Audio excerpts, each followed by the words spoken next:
Welcome to the West Midlands and Warwickshire Green Business Podcast. Subscribe now for more episodes. Hello and welcome to the latest edition of the Green Business Podcast. I'm Jonathan Howl, Energy Advisor for the Decarbonisation Net Zero Programme, and I'll be your host for today. Now, our last two episodes featured some very different topics. We've brought you what I would call a really interesting case study on a traditional manufacturing company driving down their energy use. And then we also discussed in a further session the benefits of becoming a B Corp. So if those sessions sound of interest, please go back and have a listen to those episodes. But today, we're going to focus on carbon accounting. Now, within the Decarbonisation Net Zero Programme, we try and help you map out your Scope 1 and mainly your Scope 2 emissions within our free energy report. But today's episode will focus on carbon accounting and mainly on Scope 3 emissions moving forward. So if your business has been asked more and more to track your carbon emissions, perhaps for reporting or tendering purposes, which I am seeing, to be fair, more and more when I'm out and about in the field, or if you just want to understand more about carbon scopes and reporting and accounting, then today's session will be of interest to you. Now, to help with the discussion, we have a special guest and long-time contributor to our programme, David Wilshin from Auditel. Good morning, David, and thanks for joining. Good morning, Jonathan, and thank you for having me on your podcast today. That's great. Pleasure, and thanks for joining. Good stuff. Well, I will kick off then with our first question, and I always open with this question, bit of a job interview style structure. Can you give our audience some background to you and your role at Auditel, please? Yes, of course. So I guess I've been involved now in sustainability and carbon reduction for about 15 years in total. Initially, it was kind of an additional job to the day job, if that makes sense. So, I worked in the automotive sector, and we were doing a lot of work about, when we removed a windscreen from a car, what we do with the waste, how do we dispose of it responsibly, what can we reuse, what can we recycle. So that got me my appetite for the sector. And then I made a funny segue move into InsurTech, where they were looking to have a online insurance solution that took out a lot of paper out of a lot of processes. So, that was another kind of project that I got really, really interested and involved in. And I left the day job and went into Auditel as a carbon and procurement specialist. Did a lot of training. We got a very good mentor in the business who used to work for KPMG as their head of sustainability. So he kind of trains up the team here. And since then, I haven't looked back, just been working in the sector, doing carbon accounting activity. I'm very much the customer sort of relationship guy, the project manager, if you like. I don't do the maths. We have teams here which do all of that side of things. But I do the relationship stuff with the client and helping them deliver on their basically goals to reduce carbon in their operations. Good stuff. And just then to our audience as well, give us a bit of background to Auditel. What does your company do? What's your sweet spot and so on, if that's okay? Sure. Yeah, absolutely. So Auditel's just celebrated its 30th year, actually. Started in the 90s. I'm not going to give you the full history, don't worry. But in the kind of energy and telecom sector. And then about 2017, we introduced carbon into our portfolio of services. And we work with organisations across all sectors. Most of my clients are probably manufacturing, construction, and I've got some professional services in there. But across the network, of which there are over 80 consultants across the UK, we work across multiple sectors, delivering carbon reduction plans after having actually established their baseline carbon footprint. So we measure, and then we go into the business and help them reduce those emissions that they can in the different categories. Interesting. That kind of mirrors us as well. We work in such a wide range of sectors and sizes and so on. So obviously there's a lot of parallels there between I dare say your job is more detailed than us, but yeah, a lot of parallels between the two programs, which is brilliant. So good. That's a really good introduction to yourself and your business. So thank you. So just getting into the wider discussion then, I like to just sort of set the scene on what we're going to talk about basically. Can you first of all explain to our audience, because people see buzzwords everywhere, what are Scope 1, Scope 2 and Scope 3 emissions in a brief summary, if that's possible? Yeah, it is possible, I think. So the Scopes 1, 2 and 3 are defined by the Greenhouse Gas Protocol and are used as a specification to identify direct and indirect emissions coming out of your business. So when we talk about CO2, in your business, scope 1 would be emissions that are produced by what you do day to day. So it'll be fuel that you burn in your vehicles. If you've got a gas boiler at your office, it'll be that as well. And if you're in a manufacturing sector, it might be other gases that you might use in your processes, such as propane. Basically, that's a direct emission. You're producing that emission in your operation, and that's scope 1. Scope 2 is predominantly for most businesses electricity. And the reason it's separated out from the others is that you don't burn electricity on site. You don't have a means to do that in your business. It's produced in the grid, but you're using the electricity. So the consumption is generated by your demand. And that's the difference. That's why it's a scope 2 emission. It's not burnt on your premises. And then scope 3 is kind of the rest of indirect. And I know we're going to get into more detail about scope 3, but there are 15 potential categories within scope 3 that need to be considered, which I'm sure we'll discuss as we move along.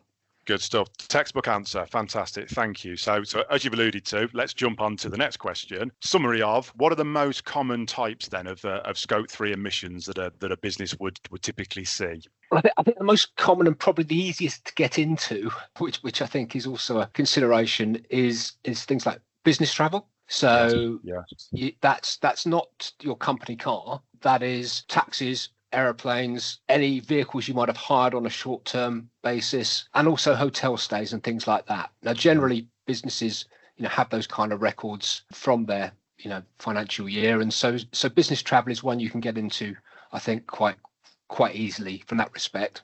Waste, common to all businesses. Your degree of waste will vary, no doubt. If you're office based, it's going to be predominantly how you separate waste in the office to recycling, etc. But again, you're likely to have invoices from a business that will be picking up your waste, whatever kind of sector you're in. So that's a good place to start. Get that category in there. And I think the third one, another easy one to get into, is employee commuting. So you can survey your employees, see how they get into work, how far they travel, what type of transport they use, etc. So with a bit of thinking about a questionnaire, you can get into that one as well.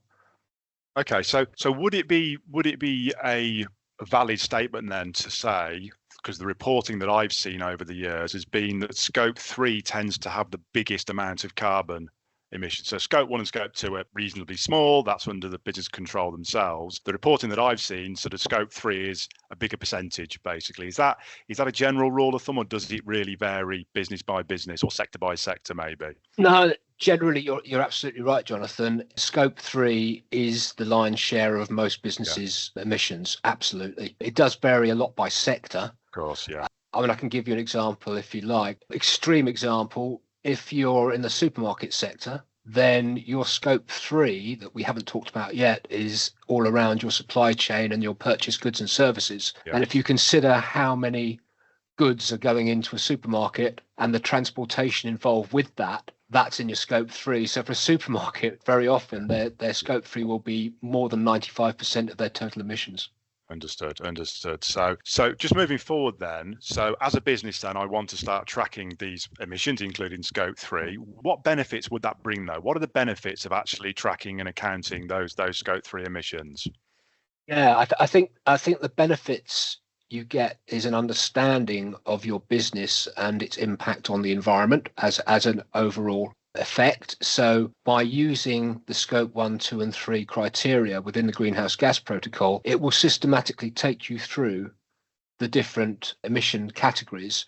So you can look at them each in isolation. It's a bit like, the good old eating an elephant adage. You can do it in bite-sized chunks. Yeah. And by doing that, you can then identify the emission categories which look large, where is your largest CO2 emission, which categories do they fall within? And then you can have a little think about, well, let's have a little strategic think about how potentially we could look at addressing those and potentially reducing them.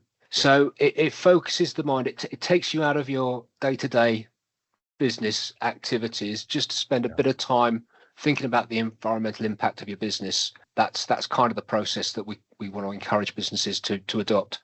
Okay, good stuff. Thank you. So I'd imagine then, moving on to the next question, if we look at, say, supply chain as an example here, how does a business determine what bits within their scope 3 in the supply chain they're responsible for?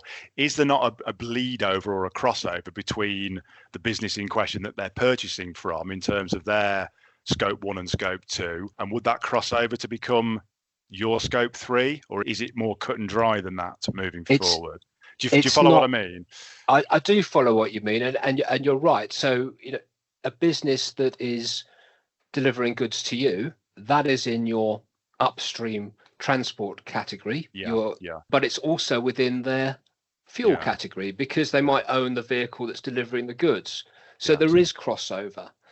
The reason that, and so it can't be a clear, like a financial set of accounts. It's really can't be that at the moment.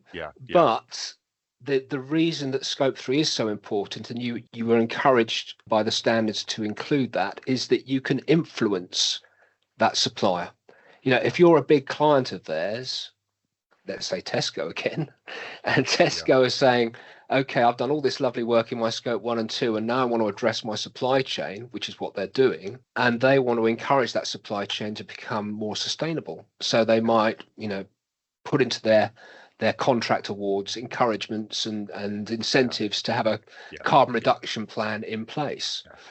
So sorry, back to your point, there is bleed, there is grey, but that doesn't mean you can leave it alone. Understood. No, good answer. That's you put that better than I was asking. So thanks for framing that better than I did. And also, I suppose, in putting it into context, the supply chain issue, it's like a ripple effect, isn't it? So it sort of ripples good behaviour throughout the supply chain and improves everyone's sort of sustainability standards moving forward. I suggest that's pretty much the long and short of it, isn't it? So 100%. I mean, most of the work we do is in the SME sector. Yeah. And they may be 2 or 3 times removed from the overall purchaser. And for exactly that reason, that the pressure is coming sort of down the size of business. So from the big PLCs, and we're now in SME world, where even businesses turning over a few £1 million, could be asked for this kind of detail from their client base. So I do see it a lot myself when I go and do an energy audit on a business site. Mainly in manufacturing and sort of the automotive supply chain at the moment. A lot of MDs and CEOs that I sit down with, they've been selling to certain people for donkey's years in their supply chain, but all of a sudden they've now got to start to measure their carbon in order to carry on winning tenders and winning business, basically. So we know it's coming. I do see it a lot, to be fair. So that's a good answer. Thank you. So just moving forward then to my next point. I'm a business. I need to start measuring this better. Twofold question. What practical steps would you suggest to start? But also, can this be done by the business themselves, or do they have to employ a consultant like yourselves? Do they have to log into some software or sign up to some software? Where's best to start, and is it possible to do it yourself moving forward? Yeah. Okay. So my advice in terms of where to start would be download the Greenhouse Gas Protocol document. There's a guidance document. I guess we can share the details. Absolutely, yeah. We can share that at the end, And it's easily found. If the scope 3 categories, all 15 of them, and it tells you what you need to look at in those categories. So you've got a framework then. It's free. You can get started. You can also use software. There's some good free software out there to get you started. So one of my favorites is software that's been developed with a link to a university. So I'm not sure with Coventry, but I know with some others such as Portsmouth and Brighton, they've worked with an organisation to develop a free carbon tool. Excellent. The good thing about that is you can scope 1 and 2 and the kind of measurable distance stuff where you've got invoices and things like that, you can put in there and it'll give you a carbon factor. What it doesn't do is get into the detail of what you do as a business in your supply chain. So if you're a manufacturer and you buy a lot of steel, it's not going to help you calculate the emission factors associated with the steel. If you can get that detail, you can put it into the calculator, but you've got to go and find it somewhere first. And so that's where the, I guess, transition from working with a free bit of software and then spending a bit of money happens, because you need a bit more specialist advice. Okay. Yeah. Good. No. Good answer. Like I said, a lot of businesses that I see, the MD has numerous hats, and they sometimes haven't got the capacity to also do this. So software is a good idea. We'll put those links in the description of the podcast at the end of the session if anyone wants to follow those links that David has suggested. Sorry, the only thing I just add on the software before people go searching for software, I would not engage with software that says they can calculate your carbon footprint based on financial information. Okay. The reason I wouldn't do that is that it's a good place to start is get your purchase ledger and see where you spent money. Yes. But it doesn't relate to transport emissions of any goods and services you've purchased in a true way. And the reason I'm saying that is if you spent £1 million on Rolex watches as part of your business and they were delivered to you in a van, and then you spend £1 million on, I don't know, let's think about you're in production and you buy a set and it's all made of wood and that comes in a big lorry, that's going to cost a lot less than your Rolex watches. But if it asks for things like, kilowatt hours and actual mileages and the type of vehicle that you're going in and things like that, that's the kind of software that you want. Good advice. Thank you. Good advice. Brilliant. Just moving on then to a bit of a wider scale here. In your experience, are there any particular industries or perhaps geographical regions where this kind of reporting is becoming more critical due to changing legislation or different kind of rules and regulations around it moving forward? Yeah, there's a lot going on. I mean, existing regulation, certainly in the UK, larger business. So there's a streamlined energy and carbon reporting, which you have to put in your annual accounts, but you only have to do that if you turn over more than 36 billion or have a balance sheet over 18,000, I think 250 employees. Two of those three anyway, you have to qualify. If you bid for government contracts, there are policy notes that are out there which you need to provide a carbon reduction plan as part of your submission. But again, they're large government contracts. You're talking £5 million plus. So it's bigger business. But in terms of sector, I think you asked about sector as well, what's coming down the line. And I'm thinking maybe I'll throw an acronym at you that I've heard a lot. Does CBAM fit under this sort of framework a lot? Well, I'm seeing that more and more in manufacturing. Yeah, it does, absolutely. So CBAM is specific to any businesses that supply goods like cement or steel or aluminium, high intensity factors, and they supply those to EU-based businesses. And the reason CBAM exists, it's designed the carbon border adjustment mechanism, and it's designed to give European businesses who have a layer of sustainability within their processes to have a level playing field with businesses outside the EU. So you might have a manufacturer which you use somewhere in the world outside of EU, I won't say anywhere in particular, but they don't have the same level of sustainability baked into their business. So there would be a tax to import goods from that supplier compared to buying it from in the EU framework. And of course, we're no longer in the EU. So I've got one client, they make small pipes out of steel and they supply them to the aviation sector. So a lot of their customers are in Europe where they're put into the larger components. And, they've got to report quarterly on a CBAM return. They're not legally obliged to do it, but of course, commercial, because it's an EU directive, but of course commercially it wouldn't be great if they refused. So that's really coming down the line, but probably more relevant for two sectors certainly. So construction sector is a huge place at the moment where not legislation but adoption of standards is becoming relevant. So people like National Highways and Network Rail are working with a standard called PADS 2080, which is all around a systematic approach across the whole build project from initial design, through to the actual build and indeed the in-life and deconstruction of the building. That carbon consideration includes all of those elements in the supply chain. So all of the different businesses that are working, and it encourages them to work together. Network Rail, National Highways are adopting those standards. So it's commercial pressure, I think, in that sector is going to be very prevalent in the next couple of years. Yeah, good answer. Thank you. So just to sort of start to wrap up now, we've got two more questions you'll be glad to hear. So just to sort of bring it back down to a sort of a bit of a conclusion, shall we say? We've already mentioned this earlier on in the conversation, but just to confirm again, for any SMEs that are out there listening today, what are if you got three top tips where they can start to measure their emissions, in particular their scope 3? Three top tips to our audience. Three top tips. Get your framework. So get the greenhouse gas protocol. If you want to go a bit deeper, there's other standards, ISO standards and PAS 2060, but just start with that greenhouse gas protocol.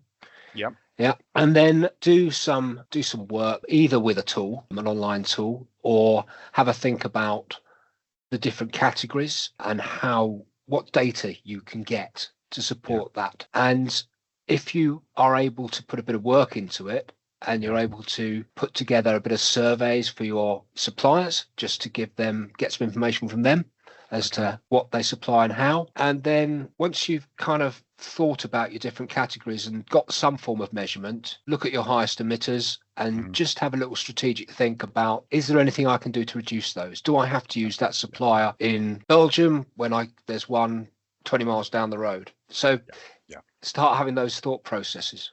Great advice. Thank you. Last question you'll be pleased to hear. And I always end these discussions with a similar question, basically. So looking forward over the next 10, 15 years, how do you see this evolving? How do you see carbon reporting and accounting evolving in general, basically? Maybe there's some legislative changes, maybe there's some accounting changes. What's on the horizon to make this more tight and better moving forward, in your opinion? So, you've already mentioned one thing, which is CBAM. Now, as I said, that's an EU initiative, but we have UK CBAM coming down the road.